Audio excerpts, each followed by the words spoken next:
KPCC ಅಧ್ಯಕ್ಷರ ಬದಲಾವಣೆ ವಿಚಾರಕ್ಕೆ ನಾನು ಡಿಕೆ ಶಿವಕುಮಾರ್ ಬದಲಾವಣೆ ಬಗ್ಗೆ ಹೇಳಿಕೆಯನ್ನೇ ಕೊಟ್ಟಿಲ್ಲ. ತಮ್ಮ ಹೇಳಿಕೆ ಬಗ್ಗೆ ಸತೀಶ್ ಜಾರಕಿಹೊಳಿ ಯು ಟರ್ನ್ ಹೊಡೆದಿದ್ದಾರೆ. ಹೈಕಮಾಂಡ್ ತರಾಟೆ ಬೆನ್ನಲ್ಲೇ ಸಚಿವರ ಯು ಟರ್ನ್. ಡಿಕೆ ಶಿವಕುಮಾರ್ ಬದಲಾವಣೆ ವಿಚಾರವನ್ನ ನಾನಿಲ್ಲಿ ಚರ್ಚೆನೇ ಮಾಡಿಲ್ಲ ಅಂತ ಹೇಳ್ತಾ ಇದ್ದಾರೆ.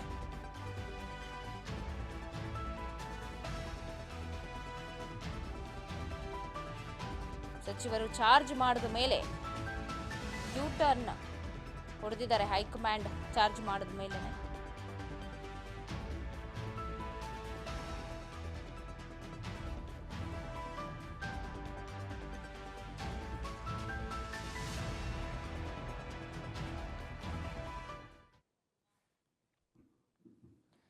ಹಾಗಾದ್ರೆ ನಿನ್ನೆ ಸಚಿವರು ಕೊಟ್ಟಂತ ಹೇಳಿಕೆ, ಸಂಜೆ ಒಂದು ಹೇಳಿಕೆ ಕೊಡ್ತಾರೆ, ಬೆಳಿಗ್ಗೆ ಒಂದು ಹೇಳಿಕೆ ಕೊಡ್ತಾರೆ.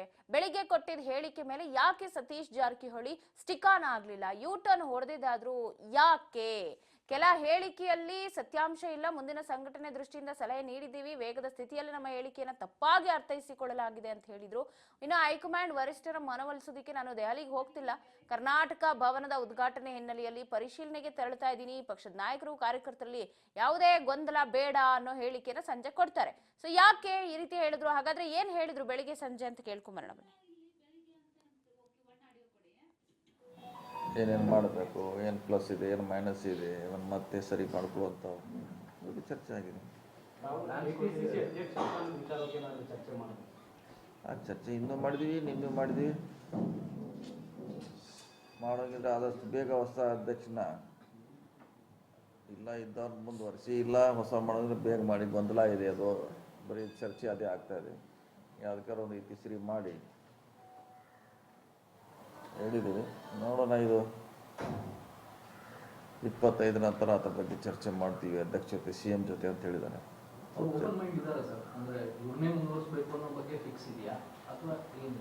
ಅದು ಅವ್ರಿಗೆ ಗೊತ್ತಿರಲಿಲ್ಲ. ನಾವು ಹೇಳಿದ್ದೀವಿ ಯಾರಿಗಾರ ಮಾಡಿ ಅಥವಾ ಇದ್ದವ್ರನ್ನ ಮುಂದುವರಿಸಿ, ಅದರದೊಂದು ಇತಿಶ್ರೀ ಆಡಬೇಕು, ಇಲ್ಲಾಂದ್ರೆ ಚೇಂಜ್ ಅಂತ ಹೇಳ್ತಾರೆ, ಮುಂದುವರ್ಸಂತೆ ಅವ್ರಿಗೆ ಗೊಂದಲ ಇದೆ.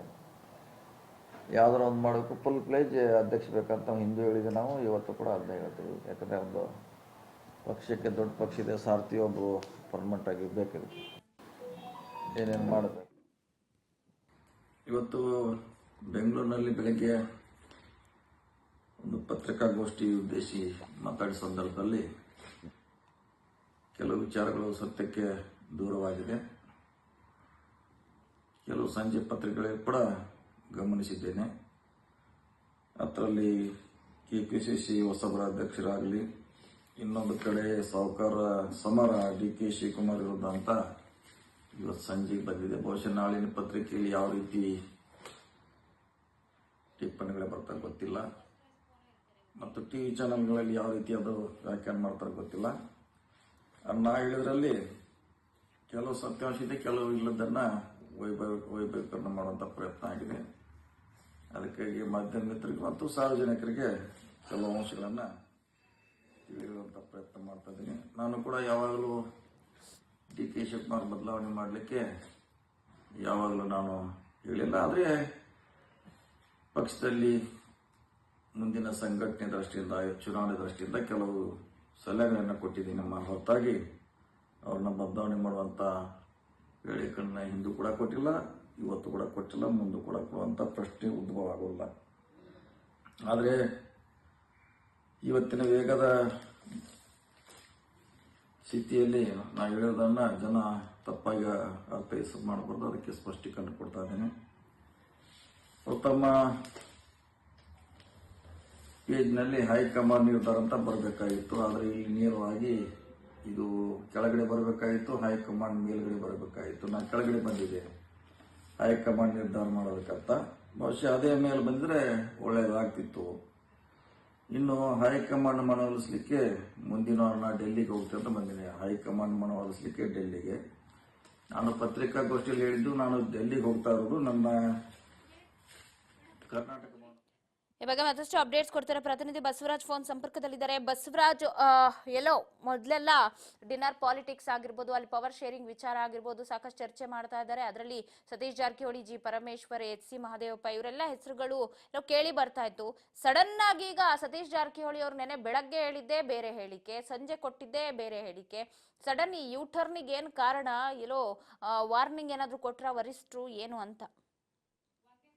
ಪವಿತ್ರ, ಸಚಿವ ಸತೀಶ್ ನಿನ್ನೆ ಬೆಳಿಗ್ಗೆ ಒಂದಿಷ್ಟು ಮಾತನಾಡಿರ್ತಕ್ಕಂಥ ಅವರು ಕೆಪಿಸಿಸಿ ಅಧ್ಯಕ್ಷ ಸ್ಥಾನ ಬದಲಾವಣೆ ಆಗಬೇಕು, ಒಬ್ಬರ ಬಳಿ 2 ಹುದ್ದೆ ಇರ್ತಕ್ಕಂಥದ್ದು ಎಷ್ಟರ ಮಟ್ಟಿಗೆ ಸರಿ? ಇದು ಪ್ರಮುಖವಾಗಿ ಎಐಸಿಸಿಯ ಪ್ರಧಾನ ಕಾರ್ಯದರ್ಶಿಗಳಾಗಿರ್ತಕ್ಕಂಥ ಕೆ.ಸಿ. ವೇಣುಗೋಪಾಲ್ ಅವರೇ ಈ ಒಂದು ಹೇಳಿದ್ರು. ಅಂದ್ರೆ ಇದನ್ನ ಬದಲಾವಣೆ ಮಾಡ್ತೇವೆ ಅನ್ನುವಂಥ ಮಾತನ್ನು ಕೂಡ ಹೇಳಿದ್ರು. ಅದರಂತೆ ನಡೆದುಕೊಳ್ಬೇಕು ಅನ್ನುವಂಥದ್ದನ್ನು ಕೂಡ ಹೇಳಿದ್ರು. ಪಕ್ಷದ ಸಂಘಟನೆಗಾಗಿ ಒಂದು ಒಳ್ಳೆಯ ನಾಯಕತ್ವ ಬೇಕೇ ಬೇಕು. ಈ ಒಂದು ದೃಷ್ಟಿಯಿಂದ 2023ರಲ್ಲಿ ಇರ್ತಕ್ಕಂಥ ಒಂದು ಪಕ್ಷ ಸಂಘಟನೆ ಇದೀಗ ಉಳಿತಾ ಇಲ್ಲ. ಅವರವರ ಸಚಿವರು ತಮ್ಮ ಇಲಾಖೆಯ ಒಂದು ಕಾರ್ಯದಲ್ಲಿ ತೊಡಗಿಕೊಂಡಿರ್ತಕ್ಕಂಥದ್ದು. ಆದ್ರೆ ಪಕ್ಷದ ಒಂದು ಸಂಘಟನೆಗಾಗಿ ಯಾರು ಕೂಡ ಮುಂದಾಗ್ತಾ ಇಲ್ಲ. ಹಾಗಾಗಿ DCM DK ಶಿವಕುಮಾರ್ ಅವರ ಕೆಪಿಸಿಸಿ ಅಧ್ಯಕ್ಷ ಸ್ಥಾನ ಬಿಟ್ಟು ಕೊಡಬೇಕು. ಇಲ್ಲ ಒಂದ್ ವೇಳೆ ಹೈಕಮಾಂಡ್ ನಾಯಕರು ಇವ್ರನ್ನ ಬದಲಾವಣೆ ಮಾಡೋದಿಲ್ಲ, ಇವ್ರನ್ನೇ ಮುಂದುವರಿಸ್ತೇವೆ ಅಂದ್ರೆ ಅದನ್ನಾರು ಸ್ಪಷ್ಟವಾಗಿ ನಮ್ಗೆ ತಿಳಿಸ್ಬೇಕು ಅನ್ನುವಂಥದ್ದು ಸಚಿವ ಸತೀಶ್ ಜಾರಕಿಹೊಳಿ ಅವರು ಹೇಳಿರ್ತಕ್ಕಂಥದ್ದು. ಇನ್ನೊಂದು ಪ್ರಮುಖವಾಗಿ ದೆಹಲಿಗೆ ನಾನು ಈ ಬಗ್ಗೆ ಹೈಕಮಾಂಡ್ ನಾಯಕರನ್ನು ಕೂಡ ಭೇಟಿ ಮಾಡಿ ಒತ್ತಾಯ ಮಾಡ್ತೇನೆ ಅನ್ನುವಂಥ ಮಾತನ್ನು ಕೂಡ ಹೇಳಿದ್ರು. ಆದ್ರೆ ಈ ಹೇಳಿಕೆಯ ಬೆನ್ನಲ್ಲೇ ಕೆಲವೊಂದಿಷ್ಟು ಪಕ್ಷದ ವಲಯದಲ್ಲಿ, ಅದರಲ್ಲೂ ಇದು DCM DK ಶಿವಕುಮಾರ್ ಅವರಿಗೆ ಒಂದಿಷ್ಟು ನುಂಗಲಾರದ ತುತ್ತಾಗಿ ಪರಿಣಮಿಸಿತ್ತು. ಇದನ್ನ ಹೈಕಮಾಂಡ್ ನಾಯಕರಿಗೆ ಇದನ್ನ ಮುಟ್ಟಿಸಿದಂತೆ ಕಾಣ್ತಾ ಇದೆ. ಹಾಗಾಗಿ ಹೈಕಮಾಂಡ್ ನಾಯಕರಿಗೆ ಕಾಣುವಂತ ಸಂದರ್ಭದಲ್ಲಿ ಹೈಕಮಾಂಡ್ ನಾಯಕರು ಸಚಿವ ಸತೀಶ್ ಜಾರಕಿಹೊಳಿ ಅವರಿಗೆ ಸೂಚನೆ ಕೊಟ್ರ ಅನ್ನುವಂತ ಪ್ರಶ್ನೆಗಳು ಕೂಡ ಮೂಡ್ತಾ ಇದ್ದಾವೆ.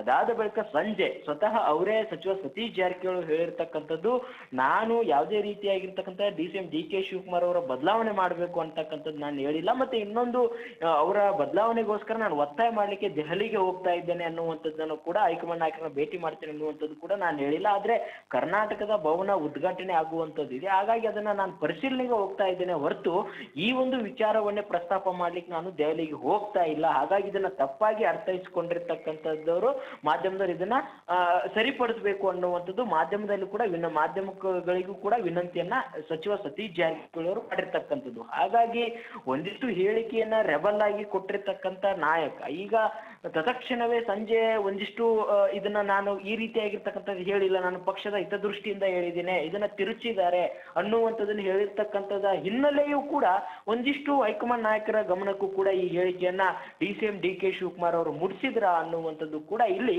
ಚರ್ಚೆ ಆಗ್ತಾ ಇದೆ. ಪವಿತ್ರ, ಥ್ಯಾಂಕ್ ಯು ಬಸವರಾಜ್ ಮಾಹಿತಿಗಾಗಿ. ಒಟ್ಟಾರೆ ಕೆಪಿಸಿಸಿ ಅಧ್ಯಕ್ಷರ ಬದಲಾವಣೆ ವಿಚಾರದಲ್ಲಿ ಸತೀಶ್ ಜಾರಕಿಹೊಳಿ ಯೂ ಟರ್ನ್ ಹೊಡೆದಿದ್ದಾರೆ.